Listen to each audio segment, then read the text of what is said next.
없는 믿음은 죽은 것이니라. 아멘.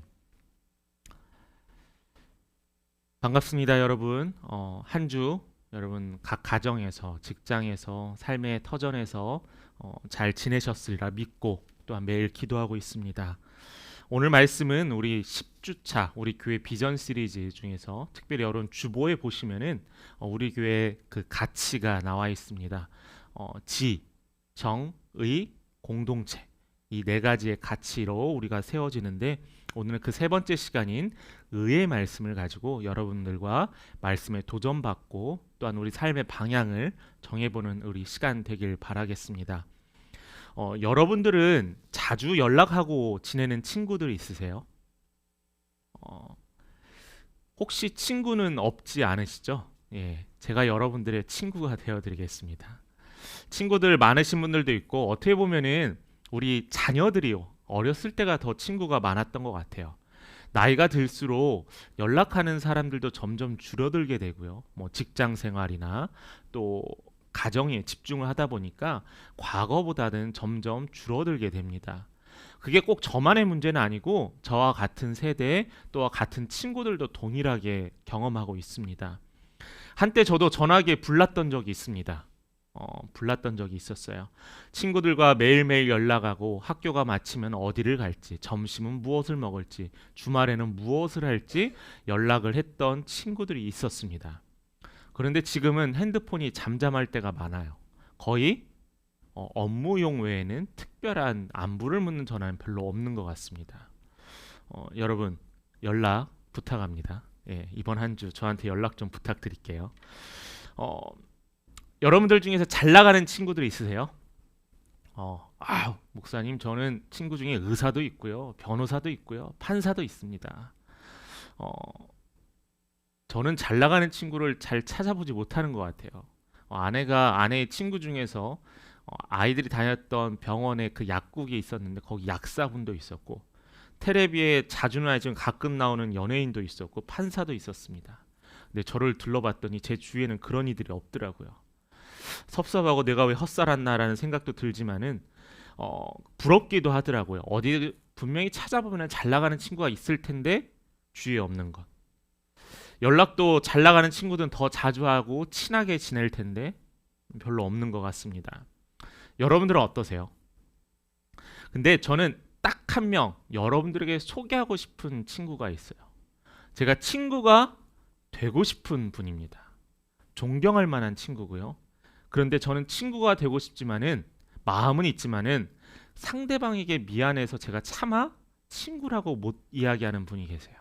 누구냐면 바로 하나님입니다. 친구는 못 될 것 같아요.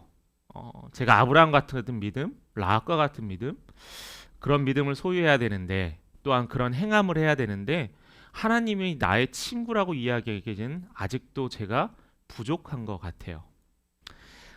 오늘 제가 소개할 친구 또한 그 친구가 되기 위한 조건과 또한 단계들에 대해서 오늘 같이 말씀을 나누려고 합니다. 하나님께 인정받았던 친구, 우리 이사야 41장 8절의 말씀을 한번 같이 읽어보도록 하겠습니다. 시작. 그러나 나의 종 너 이스라엘아, 내가 택한 야곱아, 나의 벗 아브라함의 자손아. 또 하나 더 읽어봅니다. 오늘 읽었던 본문의 야고보서 2장 23절입니다. 이에 성경에 이른바 아브라함이 하나님을 믿으니 이것을 의로 여기셨다는 말씀이 이루어졌고 그는 하나님의 벗이라 칭함을 받았나니. 자, 누가 하나님의 친구라는 거죠? 아브라함입니다. 아브라함이요. 아브라함 혼자 착각해서 하나님은 나의 친구야라고 했던 게 아니라 하나님께서 아브라함을 친구라 칭하였다고 했어요. 여기서 벗이라는 말이 바로 친구라는 말이잖아요.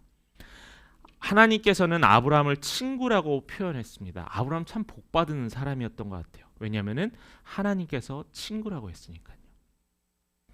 오늘 본문의 21절부터 25절에 보면은 두 명의 성경의 인물이 나타납니다. 우리 한번 잠깐 다시 한번 보도록 할게요. 우리 조상 아브라함이 그 아들 이삭을 제단에 바칠 때 행함으로 의롭다 하심을 받았다고 이야기를 합니다.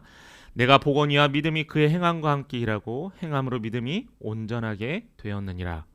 이에 성경에 이른 바 아브라함이 하나님을 믿으니 이것을 의로 여기셨다는 말씀이 이루어졌고 그는 하나님의 벗이라 칭함을 받았나니 이로보건대 사람이 행함으로 의롭다 하심을 받고 믿음으로만은 아니니라. 한 명의 더 인물이 나옵니다. 이와 같이 기생 라합이 사자들을 접대하여 다른 길로 나가게 할 때 행함으로 의롭다 하심을 받은 것이다 라고 이야기를 하고 있어요. 그래서 오늘 우리가 읽었던 이 본문에는 하나님께 친구로 소개받았던 아브라함, 행함으로 의롭다함을 이룬 기생의 라합에 대해서 이야기를 하고 있습니다. 의롭다함을 받을 때는 조건이 없어요. 의롭다라는 말은 너가 참 나의 백성이고 내가 믿음을 올바로 소유했구나라는 것에 대해서의 조건이 없습니다. 그가 특별히 무엇인가를 잘해서 그가 의로워지는 게 아니에요. 그가 특별히 무엇인가를 의롭게 사람들에게 뛰어나게 해서 그가 의롭다라고 불려지는 게 아니라는 겁니다. 단 하나의 조건은 뭐냐면은 하나님을 믿었다는 거예요. 기억합시다. 하나님을 믿었습니다. 하나님이 살아계심을 믿었고 하나님이 일하심을 믿었다라는 거예요. 그래서 그들은 믿음으로 의롭다함을 받게 되었다는 겁니다. 쉽죠. 간단합니다. 그런데 이 쉽고 간단한 것이 그냥 내가 적선하듯이 그냥 내가 입에 사탕 발림으로 하나님 제가 믿어요. 하나님 제가 하나님을 기억해요. 제가 하나님을 얼마나 믿는데요. 그냥 입으로만 하는 사탕 발림이 아니에요. 또한 에이 믿자야 무슨 본적 믿자야 뭐 내가 해가 있겠어 그냥 한번 믿어보지라는 그러한 말이 아닙니다. 뿐만 아니라 지식으로 하나님이 언제 창조를 창조하시고 예수님이 어떻게 돌아가시고 부활하신 그 지식에만 하나님이 반응하시는 것도 아니에요. 또 지난주에 이야기했던 감정, 하나님이 나를 얼마나 사랑하셨을까. 패션 오브 크라이스트란 영화를 보면서 예수님이 고통당하신 걸 보면서 예수님이 왜 고통당하셨는지, 왜 예수님이 아픔을 당하셨는지, 무엇을 위해서 저렇게 하시는지에 대해서 기억하지 않고 아픈 것에 대해만 감정적으로 공감하는 그러한 믿음으로는 의롭다함을 받지 못한다라는 거예요. 하나님을 믿는다는 것, 아브라함을 통해서 한번 이야기를 해볼게요. 하나님께서 아브라함에게 하늘의 별과 같이 바닷가의 모래와 같이 내 자손을 풍성케 하신다는 약속을 하셨습니다. 그런데 아브라함이요 그 약속을 믿었어요. 그게 믿음이에요.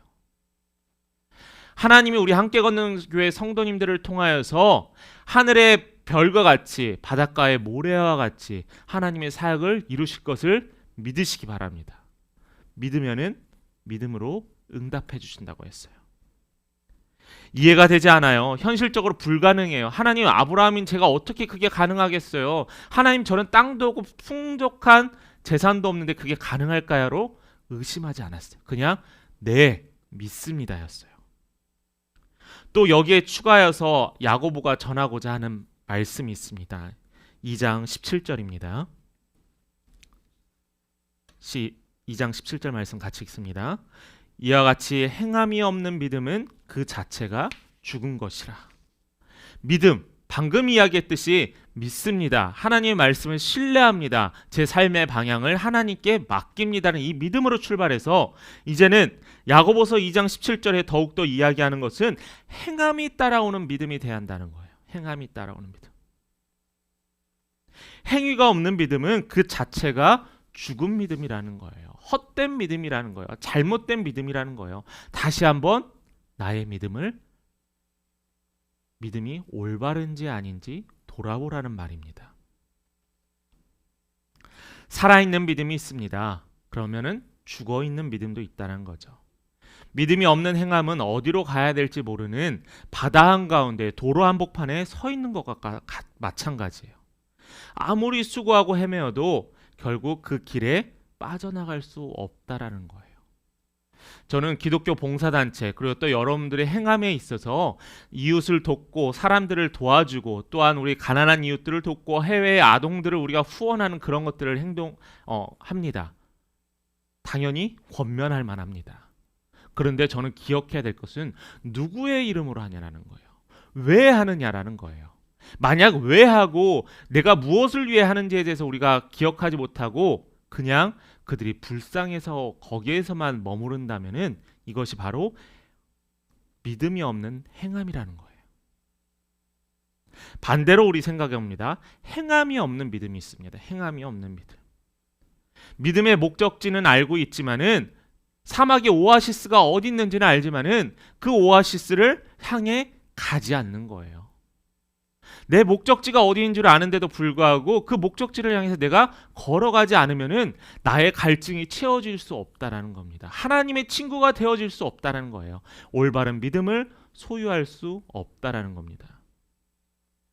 행동하지 않는 믿음, 머리로만 생각하고 머릿속에 간직하고 있으면서 행동하지 않는 믿음이에요. 단순히 하나만 이야기를 들어볼까요? 지난주에 예를 들어서 기도하라라는 말씀으로 우리가 말씀을 선포했다고 합니다. 하나님과 교감하는 것에 대해서. 근데 여러분, 그 말씀을 들었는데 내가 기도하지 않아요. 그럼 행함이 없는 믿음이 됩니다. 행함이 없는 말씀이 되고요. 내 이웃을 사랑하라고 했습니다. 사마리아인의 비유를 통하여서 내 이웃을 사랑하라고 했어요. 그런데 이웃집 사람이 내 집 앞에 쓰레기를 놨는데 그 이웃집에 가서 따지고 화를 냅니다. 이웃을 사랑하는 걸까요? 아닙니다. 말씀은 들었는데 행함이 없는 말씀은 능력이 나타나지 않아요. 하나님을 신뢰하고 기억하고 하나님 나라와 몸된 교회와 우리 교회 공동체를 위해서 헌신하고 이웃에게 베푸는 겁니다.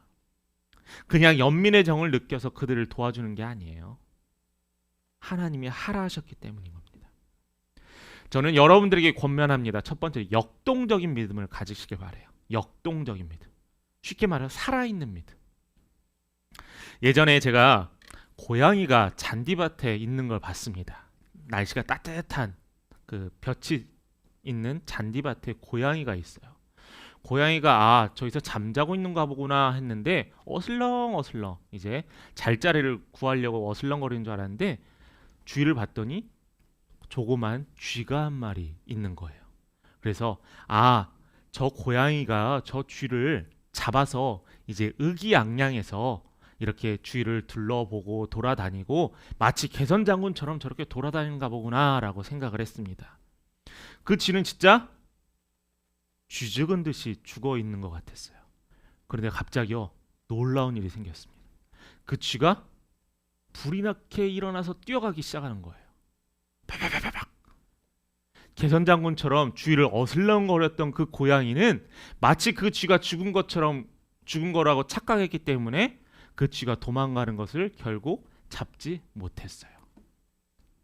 저는 이 현상을 보면서 뭐를 느끼게 되었냐면은 우리가 믿음을 소유하고 있지만은 이렇게 죽어 있는 척하면은 결국 그 고양이한테 잡혀 먹히게 된다는 거예요.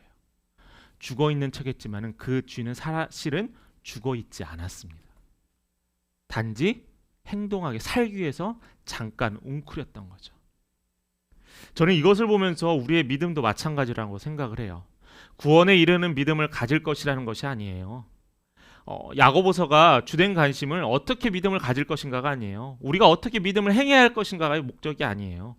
믿음의 크기와 깊이가 일정선에서 올라갈 수는 있습니다. 사람들은 이야기해요. 하나님, 목사님, 아직 제 믿음이 그 정도 잘하지 않아서요. 저는 그런 봉사를 할 수 없어요. 저는 하나님께 헌신할 수 없어요. 하나님께 말씀을 지킬 수가 없어요. 내 믿음의 깊이와 높이는 다 다릅니다. 그런데 하나님께서는 어느 정도의 수준에 올라가서 너가 일하라는 게 아니라 너가 처한 상황에서 일하라는 거예요. 너가 처한 상황에서 말씀대로 살으라는 겁니다. 우리 26절을 한번 더 볼까요? 26절의 말씀을 같이 읽어봅니다. 시작. 영혼 없는 몸이 죽은 것 같이 행함이 없는 믿음은 죽은 것이니라. 놀라운 말씀이에요. 행함이 없는 믿음은 죽은 것이래요. 야고보는 행함이 있는 믿음의 소유자로 믿음의 조상인 아브라함을 소개했습니다. 야고보가 생각하는 믿음은 입으로만 믿습니다. 교회 나와서 예배 드리는 것만 믿습니다. 하나님께 예물을 드리니까 저는 믿는 겁니다. 그러한 믿음의 행위 아니라 행동을 통하여서. 행동과 믿음이 분리되지 않는 것이 올바른 믿음이라고 이야기하고 있어요. 요즘 조회수가 제일 많이 나오는 것이 있습니다. 우리는 그래도 거의 다 경기도에 살아서 설 전에 뭐 재난지원금 또 이제 사업자에 대해서 지난주에 또 지원금들을 나눴는데 가장 많은 조회수를 요즘 클릭하는 게 뭔가 유심히 봤더니 그 중에 하나가 바로 교회에 관련된 뉴스입니다. 코로나로 인해서 교회에서 코로나가 확진되었다. 요즘 또 열방센터를 통해서 또 열방센터가 또 교회 선교단체네 아니네 또 그들은 꼬리 자르기를 하네 안 하네 거기에 달린 수많은 댓글과 또한 사람들의 클릭이 있습니다. 억울하기도 해요 조금. 뭐 어디에서 걸렸다면 꼭 그 사람이 교회 오면 교회를 통해서 확산됐다라는 이야기 좀 억울하기도 합니다. 근데 사실이기도 하죠. 부끄러운 우리의 단면이기도 합니다. 뿐만 아니라 요즘 뭐 20억을 소유했느네 아이를 뭐 어떻게 폭행을 했느네 그러한 이야기들도 많이 나옵니다. 우리가 다른 교회 또 다른 교회 목사님 또한 성도들의 실수 이야기를 많이 해요. 저도 이런 것을 볼 때 속상하기도 합니다. 그러나 먼저 되어야 될 것은 이 이야기가 그들의 이야기가 아니라 나의 이야기도 될 수 있다는 거예요. 저들은 나와 다른 잘못된 믿음을 가지고 있기 때문에 그런 것이 아니라 언제든지 나도 그 유혹과 그 실수를 할 수 있는 사람이라는 거예요. 그래서 그 클릭을 하면서 아유 저 사람 때문에 라는 울분을 토하고 화를 내는 것이 아니라 나는 저러지 말아야지 라는 다짐이 필요합니다. 그것이 기독교 정신이고 그것이 손해보는 우리의 삶을 통해 하나님이 채워주시는 우리의 말씀이기도 합니다. 야고보서 2장 17절에 아까 읽었듯이 행함이 없는 믿음은 그 자체가 죽은 것이라고 했고요. 또한 26절에 죽은 것이 믿음은 행함이 없는 믿음은 죽은 것이다라고 두 번이나 반복을 합니다. 믿음을 통해 행함에 집중해야만 합니다. 제가 청년들을 담당하면서 청년들이 이제 많은 고민들을 합니다. 이제 고등학교를 졸업하고 고등학교 교회에서 교사도 하고 찬양단도 하고 못했던 것도 해보고 또 친구들도 재밌게 청년부 활동도 하고 합니다. 그런데 그들이 바로 경험하는 게 뭐냐면은 교회에서의 사역의 과부하가 걸려요. 너무 많은 일을 하고 있다는 거예요. 또한 뿐만 아니라 이 사역의 과부하의 단계가 있고요. 그 이후에는 취업을 위해서 기도하고요. 또한 결혼을 위해서 기도합니다. 그리고 취업을 하고 나서 그들이 가장 겪는 고민이 뭐냐면은 신앙과 삶의 충돌이라는 거예요. 대학생 때 아르바이트를 하면서 신앙이 충돌합니다. 열심히 교회 봉사하고 말씀대로 살아오려고 했는데 정작 내가 만났던 사람들과 직장과 아르바이트 장소에도 만났던 사람들을 통하여서 마음에 시험이 들기 시작해요. 교회에서의 지키는 말씀과 세상에서의 말씀은 다르구나 라는 그것이 점점 굳어지기 시작합니다. 직장 상사로부터 업무 미숙함을 당합니다. 그런데 인격적 모독도 당해요. 그런데 그 상사가 마침 교회에 열심히 다니는 안수 집사님이었습니다. 아르바이트를 정산하려고 하는데 경험하는 곤란함이 있어요. 그런데 그 사장님과 다툽니다. 그런데 그 사장님이 교회에 열심히 다니시는 권사님이셨어요. 그러면서 실망을 합니다. 맞아요. 집사님 그러시면 안 돼요. 권사님 조금 더 생각하고 하셨어야죠. 그런데 추가하여 나는 괜찮았는지도 돌아봐야만 합니다. 여러분, 아브라함은 그러한 면에서 온전한 행함이 있는 믿음을 소유한 자였어요. 그래서 아브라함이 아브라함을 지칭하기를 하나님의 벗이라고 했습니다. 보세요. 하나님께서 또한 주위에 있는 믿는 자가 김순규 목사는 하나님의 참 친구인 것 같아. 이 말이 저에게 얼마나 큰 위로가 되고 힘이 될까요? 야고보 사도가 또한 하나님께서 아브라함을 친구로 하셨대요. 얼마나 영광스럽습니까? 얼마나 감사한 일입니까? 야고보는 아브라함이 자기 아들 이삭을 바치잖아요. 제단에 드릴 때 행함으로 의롭다함을 받은 것이다 라고 이야기를 합니다. 이 선언은 사실은 부럽기도 하고 부담스럽기도 해요. 왜 그러냐면 친구에 걸맞는 행동을 해야 되기 때문이에요. 아브라함은 믿음으로 말미암아 의롭다함을 받은 것은 그의 순종을 통하여서 완전한 믿음이 되었어요. 창세기 15장 6절의 말씀입니다. 창세기 15장 6절입니다. 같이 읽어봅니다.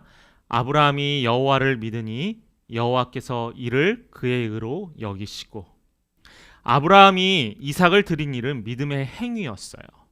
아브라함이 이삭을 얻은 것도 믿음의 결과이지 않습니까? 나이가 다 찼는데도 불구하고 그의 아들 이삭을 얻게 되었어요. 자, 그런데 여기서 우리가 조금 더 생각해 봐야 될 것은 아브라함의 믿음의 정점이 무엇이냐라는 거예요.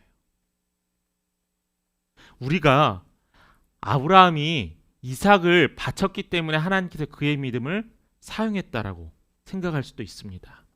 그런데요, 그의 믿음은 언제부터 출발했냐면은 하나님께서 그를 축복하셨을 때, 믿었을 때부터 이야기하는 거예요. 아까 이야기했던 하늘의 별과 같이 하나님 예비하신 땅을 예비하신다는 그 말씀이 그 아브라함에게는 벌써 주어져 있는 믿음이었어요. 그 믿음을 소유했기 때문에 그는 행할 수 있는 에너지를 얻게 되었다는 거예요. 내가 그 믿음을 소유했기 때문에 내가 누군가를 도울 수 있었고요. 내가 그 믿음을 하나님께서 주셨기 때문에 내가 무엇인가를 결단할 수 있게 된다는 겁니다. 하나님께서는 우리에게 맨 땅에 헤딩하라고 하지 않아요. 우리에게 차근차근 당근을 주시면서 우리에게 쫓아오라라고 합니다. 아브라함은 히브리서에서도 이야기하지만은 하나님이 능히 이삭을 죽은 자 가운데서 살리실 것이라는 걸 믿었어요. 하나님은 자신의 말씀을 전적으로 믿고 신뢰하였던 아브라함을 나의 친구라고 이야기했습니다. 믿음을 위해 예배를 드린다면 그 믿음은 이제 행위에 나타나야 돼요. 다른 누군가를 우리가 지적할 필요 없어요. 다른 어떤 사람의 잘못을 우리가 이야기할 필요 없어요. 내가 믿음이 온전하다면은, 하나님께서 나에게 믿음이라는 선물을 주셨다면은 내가 그 믿음대로 살아가야만 한다라는 거예요. 빛과 소금의 역할을 감당하라고 마태복음 5장에 예수님께서 이야기합니다. 빛이 무엇일까요? 어두움 속에서 나타나는 겁니다. 소금이 무엇일까요? 밍밍한 음식의 맛에 맛있는 최고의 맛을 나타나게 합니다. 제가 지난주에 인스타를 하면서 좀 좋은 글을 보게 되면서 이 이야기 꼭 성도님들과 나누고 싶다라는 생각을 했습니다. 우리 삶의 이야기이기도 합니다. 여러분 요즘 텔레비에 잘 나오는 김동현 선수 아시죠?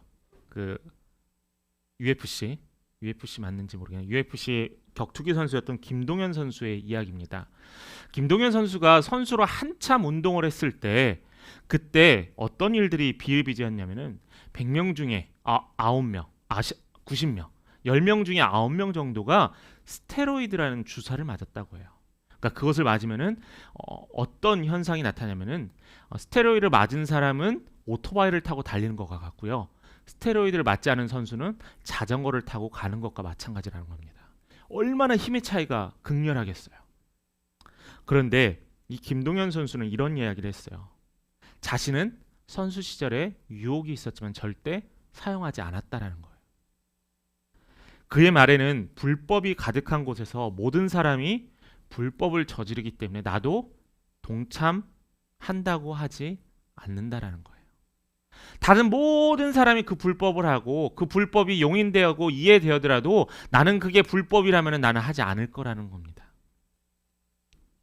차라리 나는 더욱더 피나는 훈련을 하고 그리고 늘 주어진 결과에 나는 스스로 자부심을 가질 거라는 생각을 했습니다. 하나님 나라의 자녀로 세상에서 살아가는 게 저는 이와 같지 않을 거라는 생각을 하게 되었어요. 세상은 정말 갖가지 방법이 난무합니다. 이러한 방법, 저러한 방법, 어떠한 꼼수, 어떠한 편법들이 난무합니다. 모든 사람들이 다 하기도 해요. 사람들은 정의와 윤리를 외치지만 자기한테 해당되는 일, 적당히 먹고 사는 문제에 대해서는 나는 거기에 대해서는 세상의 것을 선택하며 적용합니다. 그게 세상 사람들만의 이야기가 아니라 믿는 우리들도 그래요. 자기의 이익 앞에서는 편법과 이익이 이 정도는 괜찮아 라고 하면 적당히 타협합니다. 이런 세상에서 하나님의 자녀로 살아간다는 것, 지극히 쉽고 간단한 약물을 한 번 넣으면은 더 많은 돈과 또한 명예를 얻을 수 있는 이 격투장에서 오로지 자신의 실력으로만 싸우는 이 선수와 같다라는 거예요. 여러분 기억하시기 바라요. 하나님의 자녀라면은 적당히 타협하지 마시기 바랍니다. 그렇다고 세상이라는 곳에서 우리가 벗어나서 살 수는 없어요. 우리가 뭐 수도원을 가거나 사막에 가거나 예전에 초기 기독교 시대처럼 사막에 가서 하나님과 나만 만나는 세상에 사는 것도 아니에요. 우리는 세상 가운데서 살아갑니다. 분명 우리에게 허락된 세상의 삶과 싸움이 존재하는데 그래서 하나님의 자녀는 더욱더 노력해야 한다는 거예요. 단순히 성공을 위한 노력이 아니에요. 이 세상에서 하나님의 방식으로 싸우는 사람이 존재한다는 것을 보여주기 위해서 우리는 싸워야 한다는 거예요. 하나님의 말씀대로 살아가는 사람이 있다는 것이 가능하다는 것을 위해서 우리는 싸워나가야 한다는 겁니다. 하나님의 자녀로 살아가는 삶은 성공에 있지 않아요. 성공은요, 하나님이 주시는 거예요. 우리 교회가요, 성공하느냐 안 하느냐는 숫자가 많아지고 교회 건물이 커지는 게 아니에요. 그건 세상의 잣대입니다. 우리 한 명 한 명이 예수님의 말씀대로 살아가는 거예요. 영향력이 끼쳐지는 거예요. 자녀들은 우리 엄마 아빠가 예수님 믿는 사람 같다. 또한 자녀들을 볼 때 우리 아이들이 말씀대로 잘 살아가는구나. 우리 저 성도님은 항상 예수님 같아. 그러한 이야기가 나오면은 그 교회는 성공하는 교회입니다. 그러면은 자연스럽게 하나님이 사람들을 붙여주시는 거예요. 우리가 직장에서도 또한 사업을 하면서도 마찬가지입니다. 우리가 싸워 나가야 되는 것은 하나님의 자녀로서 세상의 방법이 아니라 하나님의 방법으로 살아가는 것이고, 하나님의 방법으로 살아나간다면은 하나님께서 그 결과를 결코 버리지 않으신다는 거예요. 구원받는 믿음에는 신분과 성별의 차이나 배우고 못 배우고의 차이가 없습니다. 오직 행함이 있고 없고의 차이만 있어요. 아는 것을 믿는 것으로 착각할 때가 있어요. 하나님에 대해서, 성경에 대해서 단지 알고 있다고 해서 그 사람이 믿음이 좋지 않아요. 그건 착각입니다. 뿐만 아니라 알고도 행치 않는 믿음이 가능하기 때문이에요. 또한 아는 것에 멈추지 마시기 바래요. 예수님도 공생의 기간 동안 3년 동안 예수님의 제자들과 함께 사역을 하시면서 그들이 직접 보고 경험했는데도 불구하고 그들은 예수님이 부활하신다라는 3번의 이야기에 반응하지 않았어요. 그러한 믿음이 없었거든요. 근데 그들의 믿음이 언제 생겼냐? 그들의 능력이 언제 생겼냐? 바로 예수님의 부활을 눈으로 경험하고 함께 살아가면서 그들은 이제 믿음이 생기기 시작했습니다. 그 믿음이 생겼더니 뭐가 따라와요? 병든 자를 고치고 3,000명 앞에 설교를 했던 수많은 3,000명의 사람들이 회개하고 돌아오기 시작했습니다. 뿐만 아니라 그들이 곳곳에 나가 목숨을 내놓으면서까지 하나님의 말씀을 전하기 시작했어요. 여러분, 믿음으로, 머리로만, 감정적으로만 멈추지 마시기 바래요. 하나의 이야기를 하나 하도록 할게요. 예수님의 공생의 기간 제자들이 예수님의 부활에 대해서 몰랐지만은 예수님의 부활에 대해서, 예수님 십자가의 죽음에 대해서 알았던 자가 있었습니다. 바로 누구냐? 사탄이었어요. 사탄은 예수님이 하나님의 아들인 것을 알았어요. 사탄은 예수님이 어떠한 목적으로 오셨는지 알았어요. 그러나 그는 알았지 그의 말씀에 순종하진 않았습니다. 이게 우리에게 시사하는 바가 있어요. 우리가 머리로 지식으로 예수님의 말씀에, 성경에 궁금증을 우리가 해결하지만은 그것이 그냥 아는 것에 멈추면은 사탄과 똑같다라는 거예요. 사탄의 믿음이라는 것과 똑같다는 겁니다. 흔히 로마서는 믿음을 강조하고 야고보서는 행함을 강조한다라고 구분하고는 있습니다. 그런데 정확하게 이해하는 것은 야고보서에서 강조하는 것은 믿음만도 아니고 행함만도 아닙니다. 뭐냐면은 행함이 있는 믿음이에요. 행함이 있는 믿음. 행함 따로 믿음 따로가 아니라 이 두 개가 같이 되어야 한다는 거예요. 그래서 아브라함이 하나님으로부터 친구라고 칭함을 받을 수 있었다고 고백하고 있지 않습니까? 한국교회가 처해 있는 상황 속에서 중요한 이슈이기도 합니다.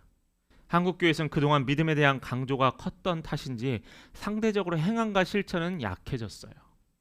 교회 주보에 보면은 수많은 선교로 돕고 기도로 돕는 교회를 많이 적지만은 사실은 그 금액들은 정말 미미합니다. 어떤 교회들은 전체 교회 재정의 30%를 선교헌금으로 보내는 작은 교회들도 있고요.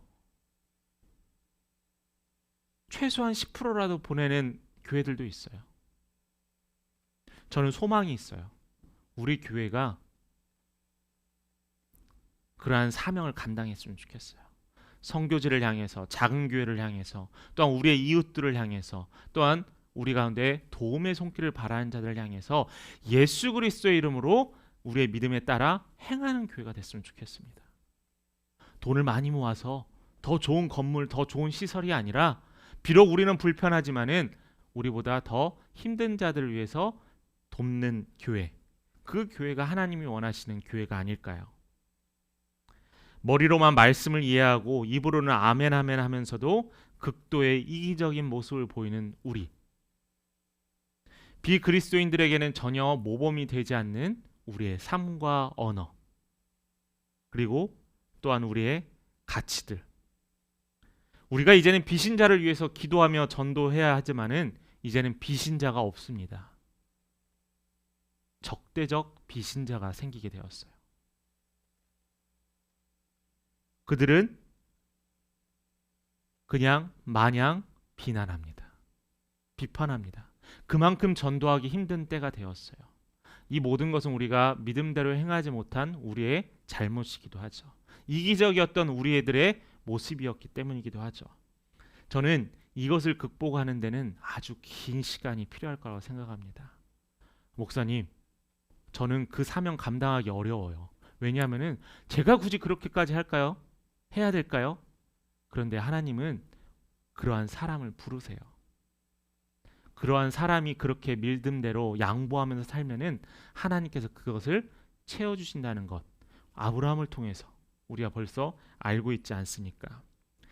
말씀을 마칩니다. 세상의 빛과 소금의 역할을 온전히 감당하기 위해서 이제 말과 말에만 멈추는 것이 아니라 행하시길 바래요. 그 행함이 뒤따르는 믿음을 가지시길 바랍니다. 시간이 길게 걸릴 수 있습니다. 그러나 작은 것 하나부터 실천해 보십시오. 우리 아이들에게, 자녀들에게 어떻게 해서 네가 1등 하느냐, 성공하느냐를 가르쳐 준다기보다는 어떻게 해서 너가 넉넉한 마음을 소유하고 또한 그들을 도울 수 있는지 그것을 가르쳐 준다면은 정말 살아있는 교육이 되지 않을까요? 여러분, 하나님의 친구 되시길 바랍니다. 하나님의 친구로 하나님께 인증받는 우리 믿음의 성도 되기를 간절히 축원합니다. 이 시간 우리 함께 기도합니다. 내가 주인 삼은